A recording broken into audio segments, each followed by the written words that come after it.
গতকাল রাত্রে হঠাৎ করে বরের ফোনে একটা ফোন এসেছে, বলছে বরের ফ্রেন্ড ফোন করেছে। তো বর তো কিছুতেই চিনতে পারছিল না, বলছে ক্লাস 7th সেই ফ্রেন্ড। তো বর তাও চিনতে পারছিল না। অনেক কিছু বলার পর বর একটু একটু চিনতে পেরেছে। আজকে সেই ফ্রেন্ডের সাথে দেখা করতে যাওয়ার কথা, উনি এসেছেন ব্যাঙ্গালোরে কিছু কাজের জন্য।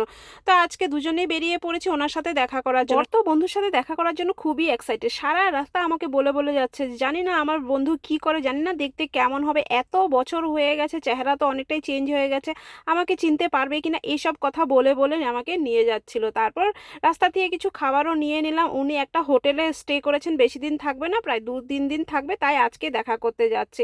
তো চলে এসেছি। আর ইনি হলেন বরের ফ্রেন্ড। তো ওনার সাথে তিনজনে মিলে ভালো করে গল্প টল্প করলাম, খুবই ভালো লাগলো ওনার সাথে দেখা করে।